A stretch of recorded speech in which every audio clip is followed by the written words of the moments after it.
आश्रम के सभी लड़के जब दूसरे कामों में लगे होते थे तो एक लड़का एक कोने में बैठा चुपचाप अपने आप में खोया रहता था। वो अक्सर किसी से ज्यादा बात नहीं करता था। आश्रम की सभी जिम्मेदारियां पूरी करने के बाद जहां सभी लड़के पूरे दिन की घटना की चर्चा करने लगते, वहीं पर वह शांत रहने वाला लड़का एक बरगद के पेड़ के नीचे बैठकर ध्यान करने लगता। सभी बच्चों को आश्चर्य होता था क्योंकि उसका कोई दोस्त नहीं था। वह आश्रम में हमेशा अकेला ही घूमता रहता था, लेकिन यह देखकर उसके गुरु को बहुत प्रसन्नता होती थी। उसे लगता था कोई तो है आश्रम में जो मौन यानी कि चुप रहने की ताकत को समझता है, उसके महत्व को समझता है। आश्रम के बारे में जब भी कोई जरूरी निर्णय लेना होता तो उसकी राय जरूर लिया करते थे। लेकिन यही बात गुरुजी के एक दूसरे शिष्य को बहुत खटकती थी। वह गुरुजी का प्रिय शिष्य बनना चाहता था, इसीलिए वह गुरुजी के सामने दूसरों बच्चों के कामों में कुछ ना कुछ कमियां निकालता रहता था, जिससे कि गुरुजी उसे महान समझने लग जाए।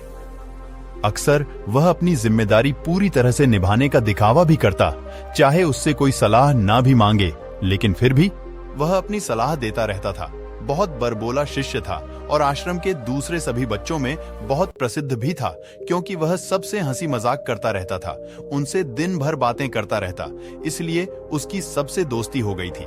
लेकिन जब आश्रम के गुरु उसकी राय ना लेकर दूसरे बच्चे की राय लेते तो यह बात उसे बड़ी खटकती थी। उसे यह लगता था कि वह दूसरे बच्चे से ज्यादा बुद्धिमान है, लेकिन गुरुजी फिर भी उसकी तरफदारी नहीं करते हैं। ऐसा नहीं था कि गुरुजी को उस शिष्य के स्वभाव के बारे में पता नहीं था, लेकिन गुरुजी उसे अपने तरीके से सीख देना चाहते थे, ताकि उसकी ज्यादा बोलने की आदत, दिखावा करने की आदत, दूसरों में कमियां निकालने की आदत हमेशा हमेशा के लिए खत्म हो जाए और वह मौन रहकर ज्ञान की गहराइयों को छुपाए। असल में हर सच्चे गुरु की यही चाहत रहती है। वह किसी तरीके से उस शिष्य को एहसास कराना चाहते थे कि चुप रहने से ही उसे असीम सत्य को जाना जा सकता है। उसे विराट का एहसास चुप होकर ही किया जा सकता है। एक दिन गुरुजी कोई तरीका सोचा। उन्होंने आश्रम के सभी बच्चों को अपने पास बुलाया और कहा कि मैं तुम सभी को दो दो हिस्सों में बांटकर अलग अलग गांव में भिक्षा मांगने के लिए भेज रहा हूं, और जो भी दो बच्चे सबसे ज्यादा भिक्षा मांग कर लाएंगे, उन दोनों को आश्रम की सभी जिम्मेदारी निभाने का मौका दिया जाएगा। अपनी बात जारी रखते हुए गुरुजी ने बताया कि भिक्षा मांगने से हमारा अहंकार खत्म होता है, इसीलिए हर शिष्य पूरे मन से भिक्षा मांगे। कोई भी इस काम को औपचारिकता में ना ले, वरना तो वह अपने जीवन का बहुत बड़ा ज्ञान खो देंगे। आश्रम के गुरुजी ने जानबूझकर उस बरबोला और चुप रहने वाले शिष्य की जोड़ी बना दी। बरबोला शिष्य के मन में सिर्फ एक ही बात चल रही थी, इस बार उसे मौका मिला है और इस बैरन गुरुजी को दिखा देगा कि वह चुप रहने वाले शिष्य से कितना ज्यादा प्रतिभावान है। दोनों शिष्यों ने आपस में अपनी सहमति से निर्णय लिया कि दोनों गांव के अलग अलग कोनों से भिक्षा मांगना शुरू करेंगे, ताकि भिक्षा मांगने का काम जल्दी खत्म किया जा सके। चुप रहने वाला शिष्य हर द्वार पर जाकर अपने हाथ जोड़कर अपना भिक्षा का पात्र उनके सामने कर देता। उसके चेहरे पर एक सादगी और उसकी आंखों में एक एकांत होता था, जिससे भिक्षा देने वाले उसे भिक्षा देकर अपने आप को अनुग्रहित समझते थे। वहीं पर दूसरा बरबोला शिष्य हर द्वार पर जाकर उनको कुछ न कुछ ज्ञान देने लगता था। इससे ज्यादातर लोग उसे बिना भिक्षा दिए ही लौटा देते थे। पूरे गांव में भिक्षा मांगकर जब दोनों गांव के बीच में मिले तो वह बरबोला शिष्य ने देखा कि चुप रहने वाले शिष्य के पास उसे दुगनी भिक्षा थी। यह देखकर उसे मन ही मन बहुत ठेस पहुंचा। जब वह दोनों भिक्षा का सामान लेकर आश्रम की तरफ जा रहे थे, तभी बरबोला शिष्य को एक चालाकी सूझी। उसने चुप रहने वाले शिष्य से कहा कि हमें अपनी भिक्षा एक ही थैली में डाल लेनी चाहिए। गुरुजी ने हम दोनों को एक साथ भिक्षा लाने के लिए कहा था।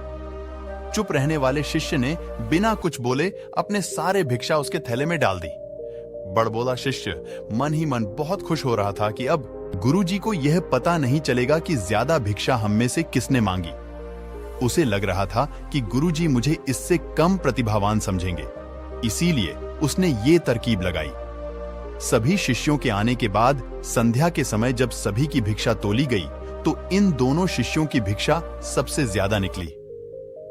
गुरुजी ने इन दोनों का अभिवादन करते हुए आश्रम के सभी बच्चों के सामने उनकी पीठ थपथपाते हुए उन्हें मुबारकबाद दी और कहा कि मैं आश्रम का कार्यभार तुम दोनों को नहीं सौंप सकता। इससे आपसी मतभेद होने का खतरा रहता है।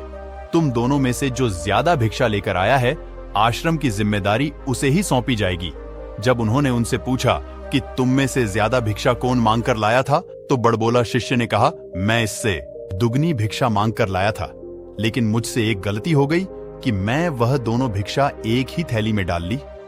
मुझे नहीं पता था कि आप ऐसा निर्णय लेने वाले हैं, ना तो मैं अपना भिक्षा का थैला अलग ही रखता। इस पर गुरुजी ने चुप रहने वाले शिष्य से पूछा कि क्या तुम इसकी बात से सहमत हो?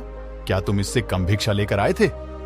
यह सुनकर चुप रहने वाले शिष्य ने कहा कि गुरुजी, मेरे पास ऐसा कोई साधन नहीं है जिससे मैं साबित कर पाऊं कि मैं इससे ज्यादा भिक्षा लेकर आया था। असल में यह उल्टा बोल रहा है, दुगनी भिक्षा में लेकर आया था। यह मुझसे आधी भिक्षा लेकर आया था और इसी ने ही भिक्षा एक थैली में डालने की बात कही थी। आश्रम से कुछ दूरी पर एक पहाड़ी थी जिसके पीछे सूरज अभी अभी संध्या के समय ढल रहा था। गुरुजी को तो पता था कि सच कौन बोल रहा है, लेकिन बाकी बच्चों के सामने सच साबित करने के लिए उन्होंने उन दोनों से एक सवाल पूछा कि पीछे पहाड़ी पर तुम्हें क्या दिखाई दे रहा है? ये सुनकर बरबोला शिष्य झट से बोल पड़ा कि गुरुजी, पहाड़ी के पीछे सूरज अपना रंग बिखेर रहा है, आसमान में लालिमा छाई हुई है, यह बहुत ही सुंदर दृश्य है।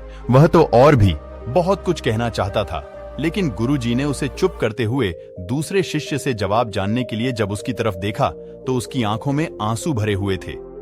श्रद्धा, भक्ति और प्रेम से उसकी आंखें भर आई थीं। गुरुजी को उससे कुछ पूछने की जरूरत ही नहीं पड़ी। गुरुजी ने सभी बच्चों को संबोधित करते हुए कहा कि मैंने सवाल किया था कि पहाड़ी के पीछे तुम्हें क्या दिखाई दे रहा है? ज्यादातर लोगों को यही दिखाई देगा कि एक बहुत सुंदर दृश्य है, लेकिन मजे की बात यह है कि सुंदरता बोलकर नहीं बताई जा सकती, उसे महसूस किया जा सकता है और सामने वाला उस सुंदरता को आपकी आंखों में देख पाता है। चुप रहने वाले शिष्य की तरफ इशारा करते हुए गुरुजी ने कहा, असल में सुंदरता इसी बच्चे ने देखी है। दूसरे बच्चे ने सिर्फ सुंदरता की व्याख्या की है, लेकिन इसने वास्तविकता में उस सुंदरता को महसूस किया है। अपने आप को ऊंचा दिखाने की सभी कोशिश नाकाम होता देख बरबोला शिष्य वहीं पर फूट फूट कर रोने लगा। उसको चुप करते हुए गुरुजी ने कहा कि बेटा, मुझे पहले से पता था कि तुम झूठ बोल रहे हो, लेकिन मैं तुम्हें उस चोट का एहसास कराना चाहता था। सभी बच्चों को संबोधित करते हुए गुरुजी ने बताया कि शब्द जल की तरह होते हैं। हमारे ज्यादा बोलने की वजह से बहुत सारी समस्याएं पैदा होती हैं। जब कोई आदमी एक बात को बड़ा चढ़ाकर बोल देता है तो उसे सिद्ध करने के लिए उस शब्दों के जाल में फंसता चला जाता है और इसी वजह से अंतर्मुखी होने की बजाय वह बहिर्मुखी होता चला जाता है। वहीं पर जिस भी व्यक्ति को अपनी अंतर यात्रा करनी होती है, उसे सबसे पहले चुप रहना सीखना होता है।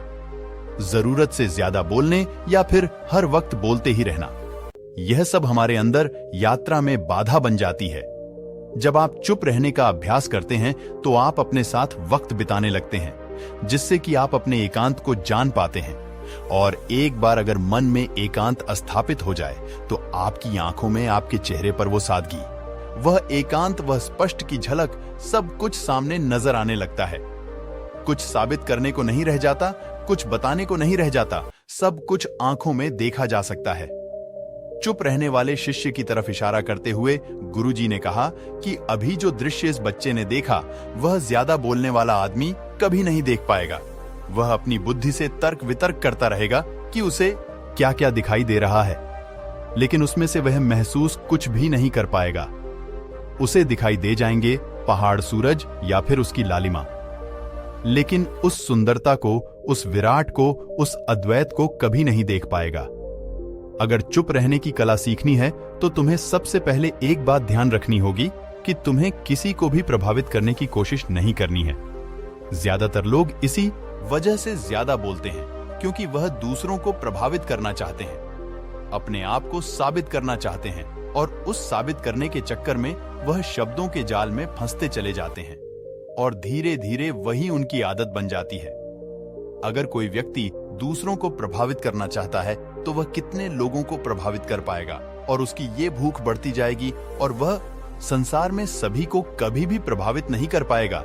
इसलिए ये समझने की बात होती है कि बहिर्मुखी होने की बजाय हम अंतर्मुखी होकर अपने आप को समझ सकते हैं। अपनी बातों को खत्म करते हुए गुरुजी ने अपना आखिरी संदेश दिया। उन्होंने बताया कि अगर कोई व्यक्ति ज्यादा समय तक चुप नहीं रह सकता तो उसे थोड़े समय से अभ्यास करना चाहिए। दृढ़ संकल्प लेकर किसी व्रत की भांति दिन में कुछ समय या फिर हफ्ते में कुछ समय या फिर एक दिन चुप रहने का अभ्यास जरूर किया जाना चाहिए। इससे हमारे चुप रहने की खुद ब खुद आदत बनने लगती है, क्योंकि एक बार जब हम चुप रहने लगते हैं तो हमें चुप रहने का आनंद पता चल जाता है। उसके बाद हमें प्रयास नहीं करना पड़ता, वह अपने आप बढ़ता चला जाता है। चुप रहने की कला सीखने के बाद आपकी बुद्धिमानी और आपकी स्पष्टता दोनों में बहुत ज्यादा फायदा होगा। वास्तविकता में जिसे दर्शन कहते हैं वह मौन रहकर ही किया जा सकता है। इसके बाद सभी बच्चों से कुछ समय चुप रहने का संकल्प लेकर गुरुजी ने अपनी बात खत्म कर दी और सभी बच्चे रात्रि का भोजन करने के लिए एक साथ भोजन कक्ष में पहुंच गए। तो दोस्तों, कैसी लगी आपको ये कहानी कमेंट सेक्शन में जरूर बताएं और अच्छी लगी तो इस चैनल को सब्सक्राइब जरूर करें।